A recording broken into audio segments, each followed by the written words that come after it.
को निवेदन करना चाहूंगा वो अपना उद्बोधन हमें दें। प्रोफेसर विमलेंद्र कुमार जी, बनारस हिंदू विश्वविद्यालय पाली विभाग के अध्यक्ष। हाँ, नमस्कार सभी जो उपस्थित हमारे इस वेबिनार में आज सम्मानित हमारे विशिष्ट वक्ता और श्रद्धेय वक्ता है, इन सभी को मेरा साधारण नमस्कार प्रणति।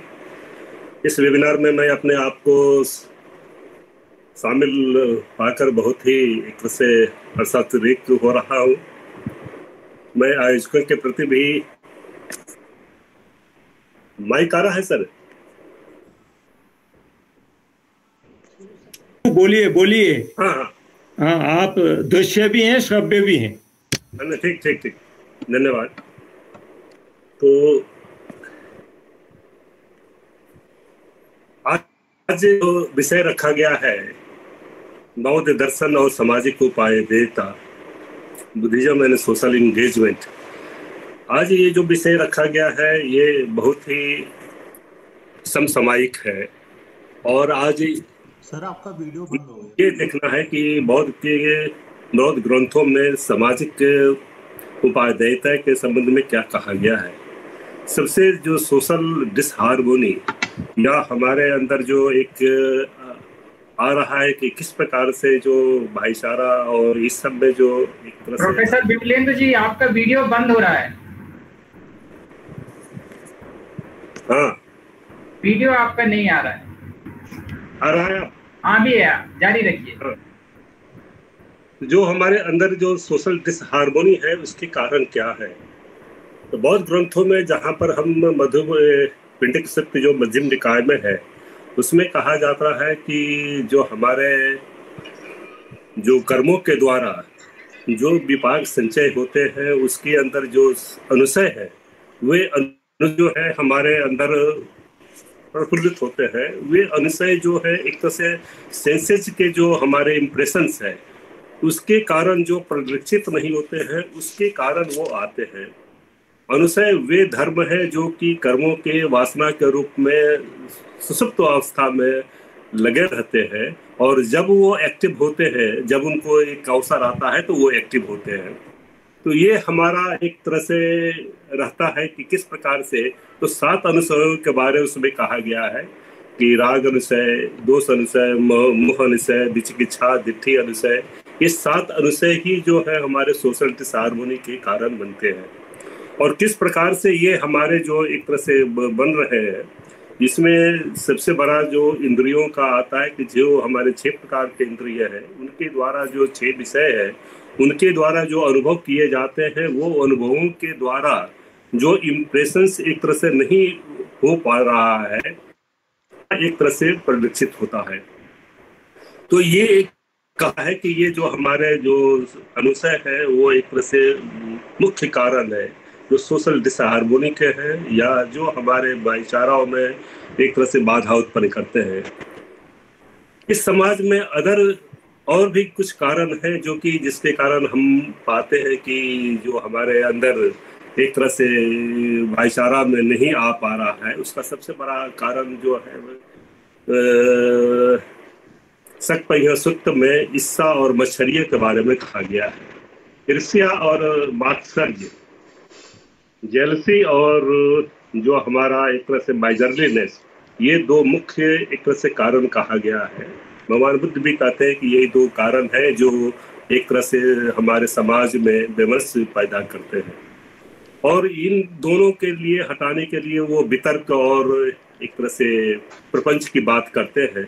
और वितर्क के बारे में कहा गया है कि वितर्क को कैसे हम परिलक्षित कर सकते हैं। तो उसके बारे में आचार्य बुद्ध घोष बतलाते हैं कि तन्हा विनिश्चय और दिट्ठी विनिश्चय, इन दोनों का एक तरह से कर हम इन दोनों को दूर कर सकते हैं। कि किस प्रकार से हम इन्वेस्टिगेशन कर तृष्णाओं के कारण के बारे में या मिथ्या दृष्टियों के कारण के बारे में पता लगाकर उसको कैसे दूर किया जा सकता है, इसके बारे में वो चलता है। तो इस तरह से बातें मतलब जो है हमारे बौद्ध के ग्रंथों में मिलती है। फिर और दूसरे भी ग्रंथों में जैसे मिलता है, हमारे अभिधर्म के ग्रंथों में भी कि दूसरे भी कारण है, जैसे मान है। और भी बहुत सारे हमारे फैक्टर्स जो है जो कि एक तरह से डिसहार्मोनी के कारण बनते हैं, जिसमें कि हमारा आ रहा है क्रोध है, उपनाह है, ये पलाश है। ये हमारे जो जितने भी अकुशल धर्म हैं, इसके कारण ही हमारे समाज में वैमनस्यता या डिसहार्मोनी एक तरह से आ रहा है।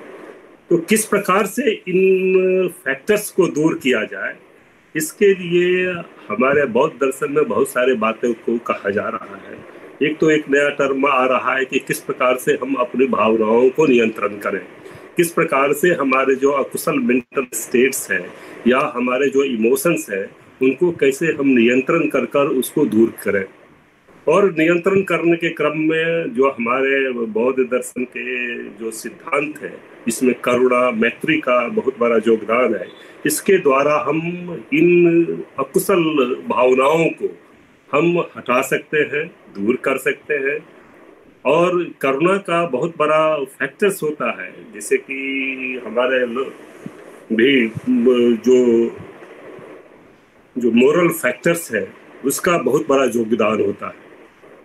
जो जितने भी हमारे मोरल इमोशंस है, जिसमें कि करुणा मुख्य है, करुणा का ही एक तरह से कहा जाता है कि सारे दुख को दूर करने में सहायक होता है।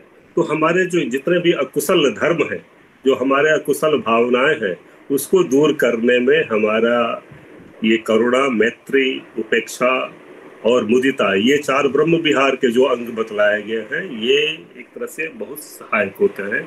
और इसको ही एक नया जो दिया गया है कि भावनात्मक निरस्तीकरण, इमोशनल डिसआर्ममेंट की बात कहा जा रहा है कि किस प्रकार से हम अपने जो रॉन्ग इमोशंस हैं, जो हमारे गलत भावनाएं हैं, उनको कैसे दूर कर हम समाज में एक तरह से भाईचारा या वैमनस्य को दूर करते हुए किस प्रकार से हम हार्मोनी ला सकते हैं।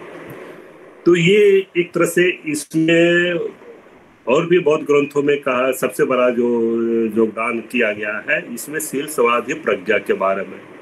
और सबसे बड़ा जो हमारा मोरल एथिक्स, जिसको कि हम नैतिकता की बात करते हैं, उस नैतिकता की बात मतलब जो है शील में कही गई है। और शील की भी परिभाषा देते हुए कहा गया है कि शीलन अर्थेन शीलम, कि शीलन के अर्थ में शील है। और शीलन के बारे में फिर बतलाया गया कि शीलन क्या है, तो ये समाधान और उपधारण के अर्थ में बतलाया गया है कि समाधान क्या है कि जब हम कायिक अकुशल धर्मों को, वाचसिक और कायिक अकुशल धर्मों को जब दूर करने में सहायक होता है, तो वो एक तरह से हमारा ये है कि किस प्रकार से हम दुख करते हैं। दूसरा जो है उपधारण के अर्थ में है, यहाँ पर उपधारण की कैसे कुशल धर्मों के प्रतिष्ठापन के अर्थ में और किस प्रकार से उसका आधार के तैयार करने में वो सहायक होता है।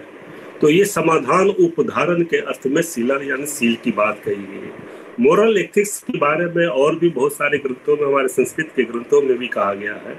बोधिचर्या अवतार जो आचार्य शांति देव के द्वारा लिखा गया है, आचार्य शांति देव के द्वारा भी बातें जो एथिक्स के बारे में बतलाई गई है, वो कहा जाता है कि जो हमारे नैतिकता है वह एक तरह से इंटेंशन और बिहेवियर यानी चेतना और आचरण के ऊपर ही निर्धारित होता है। जो इंटेंशन चेतना के बारे में फिर हम पाली के ग्रंथों में भी पाते हैं कि चेतना भिक्खवे कम्मम बदामी चेतित्वा काय कम्मम बची कम्मम मनो कम्मम, यानी ये चेतना ही जो है एक तरह से हमारा एक तरह से इंटेंशन और जो एक तरह से हमारा जो किस प्रकार से कार्य का संपादन किया जाए कायिक और वाचसिक, इसके ऊपर वो निर्धारित करने में सहायक होता है। दूसरा है बिहेवियर। बिहेवियर का अर्थ यहाँ पर एक तरह से चालित वारित वसेना, यहाँ पर गुड कंडक्ट यानी अच्छा आचरण और गुड बिहेवियर और अच्छा एक तरह से हम व्यवहार में जो बातें करते हैं वो एक तरह से काम कर रहा है। तो इंटेंशन और बिहेवियर का आचार्य शांति देव ने बड़ा सहयोग दिया है कि किस प्रकार से आप बोधिचित्त को उत्पन्न करने में ये इंटेंशन और बिहेवियर हमारा उत्पन्न होता है। बोधिचित्त के बारे में कहा जाता है कि it is the seed of enlightenment, कि बुद्धत्व प्राप्त करने के लिए यह एक तरह से हमारा बोधिचित्त को उत्पाद करना बहुत ही आवश्यक है। अब बोधिचित्त के बारे में भी आचार्य शांति देव कहते हैं कि ये दो प्रकार के इसमें स्थितियां हैं। एक तो अल्टीमेट बोधिचित्त है और दूसरा है रिलेटिव बोधिचित्त। पहला जो है अल्टीमेट यानी परम बोधिचित्त, वो उसके कारण हम यह जान पाते हैं कि सभी संस्कार अनित्य है, सभी संस्कार दुखमय है और सभी धर्म अनात्म है। और प्रज्ञा के द्वारा ये हम संभव कर पाते हैं कि ये आखिर क्या है, मतलब जो है सभी संस्कार अनित्य है, दुखमय है और अनात्म है। दूसरा जो अल्टीमेट हमारा जो रिलेटिव जो एक तरह से बोधिचित्त है, जिसको हम समृद्धि बोधिचित्त कहते हैं, उसके द्वारा हम अपने आप को एस्पायर करते हैं, अपने आप को हम तैयार करते हैं कि किस प्रकार से हम बुद्धत्व को प्राप्त करने के लिए तैयार करें। और ये जो हमारा जो रिलेटिव बोधिचित्त है वो एक बहुत ही सहायक होता है। और आचार्य शांति देव कहते हैं कि ये जो अल्टीमेट बोधिचित्त और रिलेटिव बोधिचित्त है, ये दोनों एक दूसरे पर आश्रित हैं और दोनों एक दूसरे के बिना वो संभव नहीं है। और ये भी कहते हैं कि शून्यता का एक तरह से जो आधार है वो एक तरह से करुणा ही है, और करुणा भी बिना शून्यता के उत्पन्न नहीं हो सकती है। तो दोनों एक दूसरे पर आधारित होकर किया जा सकता है। तो बौद्ध दर्शन के अनुसार ये हमारा जो इंटेंशंस, बिहेवियर और साथ ही साथ बोधिचित्त उत्पन्न करने के लिए जो हमारा जो सहायक होता है इंटेंशन बिहेवियर, ये बहुत ही जरूरी है। इसी एथिक्स के संबंधित में एक और हम बौद्ध साहित्य में पाते हैं सेकुलर एथिक्स, जो धर्मनिरपेक्ष नैतिकता की बात हम लोग कहते हैं। महापरिनिर्वाण सूत्र में भी भगवान कहते हैं, जब वो वैशाली में जाते हैं और बजियंस के बारे में कहते हैं कि सत्य अपरिहार्य धम्म का जो प्रदेश या जो देश एक तरह से पालन करता है, वह प्रदेश जो है सुखी संपन्न और उस राज्य को कोई भी हानि नहीं पहुंचा सकता है।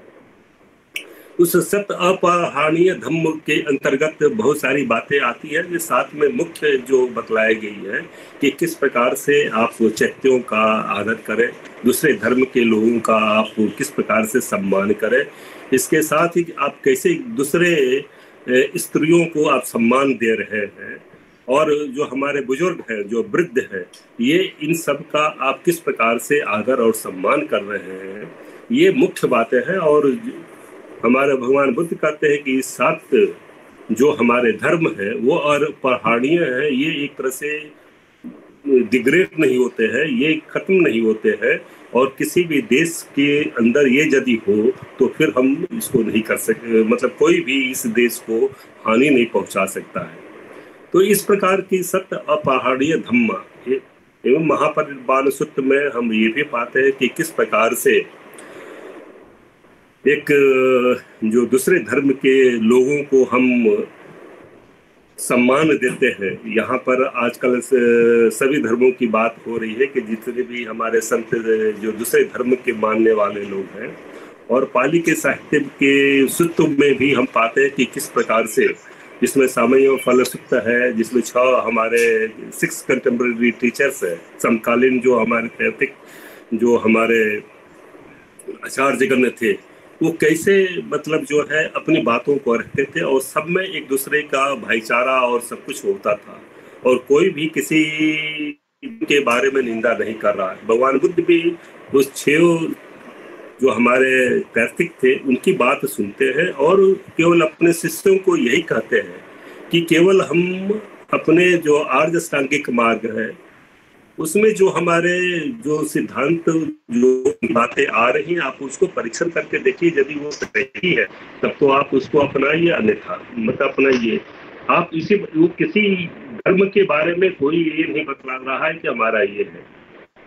तो हम ये भी पाते हैं कि किस प्रकार से धर्म का स्वभाव जो है उसमें जा सकता है।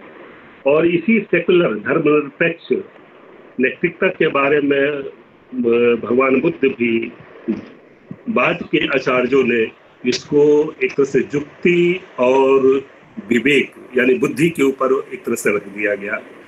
बाद के आचार्यों ने, जो आचार्य शांति देव या नागार्जुन या और जो भी हमारे हुए, और यही आचार्यों ने बाद में रीजनिंग और लॉजिक के ऊपर यानी जो हमारा तर्क के साथ और युक्ति के साथ जो रीजन के अनुसार फिर जो अपनी बातों को मतलब जो है परीक्षण करते हैं, भगवान बुद्ध के उपदेशों को एक तरह से रखते हैं, और इसी आधार पर हमारे नालंदा परंपरा जो बाद में विकसित हो रही है, नालंदा महाविहार, जो हमारा यही नालंदा महाविहार युक्ति और बुद्धि पर आधारित होकर वो विकसित हो रही है। और वही हमारे जो बोधिचर्चा अवतार के ग्रंथों में या हमारे पाली के ग्रंथों में जो धर्मनिरपेक्ष नैतिकता की जो बातें कही गई है, उसी पर आधारित होकर वो विकास कर रही है। तो आज के भी समय में हम देख रहे हैं कि इन धर्मों के बारे में या इन धार्मिक समुदायों के बारे में जो बातें हमारे महापरिनिर्वाण सूत्र में या महासमय फल सूत्र में जो मिल रहा है, उसको यदि आज भी हम आचरण में लावे, आज भी समाज में हम उसको लावे, तो उसका बहुत ही लाभ हो सकता है। और आज भी हम बहुत सारी समस्याओं को दूर कर सकते हैं। अपने इमोशंस के ऊपर हम अपना नियंत्रण रखकर हम किस प्रकार से हम अपने आप को तैयार कर सकते हैं, अपने आप को हम समाज में भाईचारा और एक तरह से सामूहिकता जो समुदाय में रहना आ रही है। पहले के हमारे पूर्व विद्वान प्रोफेसर नवांग समतन जी भी इंगेजमेंट की बात कर रहे थे। यहाँ पर इंगेजमेंट एक तरह से समुदाय को लेकर हो रहा है। वो समुदाय एक तरह से यहाँ पर सक्रिय, अपने आप को आप कैसे सक्रिय के रूप में, कैसे सोशली इंगेज्ड बुद्धिज्म यानी बौद्ध धर्म के सिद्धांतों को या बौद्ध दर्शन के सिद्धांतों को हम किस प्रकार से आज के समाज में हम उनको परिलक्षित कर सकते हैं, कैसे उसको हम उपयोग में ला सकते हैं, ये हमारे लिए बहुत ही एक तरह से जरूरी है। और बाद के ग्रंथों में भी हम पाते हैं कि किस प्रकार से इन सारे सिद्धांतों को हम किस प्रकार से प्रयोग में ला सकते हैं। तो अंगुत्तर निकाय में भी हमारे 3 सिद्धांत बताए गए हैं कि बौद्ध धर्म के सिद्धांतों को किस प्रकार से हम समाज में आज की उपादेयता के लिए या आज के इंगेजमेंट के लिए किस प्रकार से हम ला सकते हैं। तो उन्होंने वहाँ पर 3 सिद्धांतों के बारे में बतलाया गया, 3 बिंदुओं पर प्रकाश डाला है। सबसे पहला है कि कर्मवाद, दूसरा है क्रियावाद और तीसरा है ब्रियवाद। 3 वो एक तरह से वहाँ पर अपना सिद्धांत रखते हैं। सबसे पहला है कि कर्म के बारे में बतलाते हैं कि चेतना हम भिक्खवे कम्मम वदामि। यहाँ पर तो भगवान बुद्ध का कहना है कि जब कोई कुशल कर्म कर रहा है तो वो अकुशल कर्म का विपाक उससे नहीं होगा। कुशल कर्म का संचय जो है कुशल पुण्य के रूप में ही होगा। उसी तरह से अकुशल कर्म कोई कर रहा है तो उसका विपाक जो है अकुशल ही होगा। तो ये कर्म का सिद्धांत की कमुना होती लोको कमुना होती, और कर्म के अनुसार ही वो बतलाते हैं कि कोई भी वृषल है या कोई भी एक तरह से ब्राह्मण है या कोई भी श्रेष्ठ है, और जाति के आधार पर कोई भी श्रेष्ठ नहीं है। बाद के हमारे सूत्र निपात में, बसल सूत्र में और दूसरे भी ग्रंथों में किस प्रकार से कर्म की प्रधानता बताई गई है। विशुद्धि मग में भी कर्म के बारे में बहुत सारा एक तरह से प्रकाश डाला गया है। तो यहाँ पर ये एक तरह से कर्म बात कर रहे हैं कि किस प्रकार से हमारा जो कर्म है वह एक तरह से बाद के कामों के रूप में कर रहे हैं। और फिर यहाँ पर बताते हैं कि कर्म और विपाक एक दूसरे पर आश्रित होते हैं, एक दूसरे पर निर्भर है, और दोनों एक दूसरे पर ऐसा कभी नहीं देखा गया। यहाँ पर भी प्रतीत समुत्पाद के सिद्धांत को भी देखा गया है। कभी कभी हमारा ये बौद्ध साहित्यिक ग्रंथों में भी आ रहा है कि हमारा जो अकुशल कर्म है वो बाद में संस्कारों के द्वारा बदला भी जा सकता है। सम्राट अशोक के बारे में भी कहा जाता है कि इतने सारे अकुशल कर्मों के करने के बावजूद भी वो मृत्यु को प्राप्त करने के बाद वो तापसिन से लोक में जाते हैं। तो ये बाद के जो संस्कार उनको मोटिवेट कर जो पुराने हमारे जो एक तरह से जो अकुशल कर्म है उनका क्षय कर देते हैं। यहाँ पर भी मतलब जो है अकुशल कर्म को क्षय हो जा रहा है। तो ये एक तरह से यहाँ पर कर्म की प्रधानता के बारे में अंगुत्तर निकाय में कहा गया है। दूसरा कर्म के बारे में कहा गया है कम्बवाद, कि आप हमेशा कुशल कर्म करें। कुशल कर्म करने के लिए वो आर्य सांगिक मार्ग के बारे में बतला रहे हैं कि किस प्रकार से आप सम्यक व्यायाम करें, किस प्रकार से सम्यक आजीविका का पालन करें, और किस प्रकार से आप मतलब जो है सम्यक दृष्टियों का, सम्यक संकल्प का आप लेकर आप कर्म सम्यक कर्म कर सकते हैं। और यहाँ पर कर्मवाद की बात वो बतलाते हैं। और कर्म करने से ही आप मतलब जो है अपने आप को विशुद्ध कर सकते हैं, अपने चित्त को परिशुद्ध कर सकते हैं। और यहाँ पर भी वो कहा गया है कि हमारे जितने भी कर्म हैं वो चित्त के द्वारा ही निर्मित किए जाते हैं। चित्तम की विचित्तम, सारे जो हमारे कर्म हैं वो चित्र के द्वारा ही संपादित किए जाते हैं। धम्पति की भी पहली गाथा जो है मनोपूर्णा धम्मा मनोसिद्धा मनोमया, यहाँ पर भी चित्त के बारे में काल प्रधानता बतलाई गई है। बाद में भी और बहुत सारे ग्रंथों में कर्म की प्रधानता दी गई है। तीसरा जो अंगुत्तर निकाय में कहा गया है ब्रियवाद, कि बी एक्टिव। यहाँ पर ब्रिय मतलब जो है एक तरह से अप्रमादी के रूप में कहा है। और ब्रिय के बारे में मतलब जो नागसेन भी इसकी परिभाषा देते हैं कि उपथम्मन लक्षणम ब्रियम, कि किस प्रकार से हमारा जो एक तरह से ब्रिय है वो कुशल के उत्पन्न होने इस प्रकार से सहायक होता है, वह एक तरह से ब्रिय का काम कर रहा है। और ब्रिय यहाँ पर उपमा दी गई है किस प्रकार से एक मकान को बनाने के लिए 4 स्तंभ मतलब जो है काम करते हैं, उसी प्रकार से कुशल कर्मों के कुशल धर्म उत्पन्न होने में हमारा जो सबसे बड़ा सहायक होता है वो ब्रिय होता है। और ब्रिय को एक तरह से अप्रमादी के रूप में कहा गया है। और भगवान बुद्ध भी अंतिम अपने वाक्य में कहते हैं कि भाई धम्मा संखारा पुमादेन संपादित था, कि ये सभी संस्कार है और अप्रमाद होकर अपनी सभी कार्यों को संपादित करें। तो यहाँ पर जो अप्रमाद है वह एक तरह से कहा गया है कि आप हिंसा से विरत हो जाए।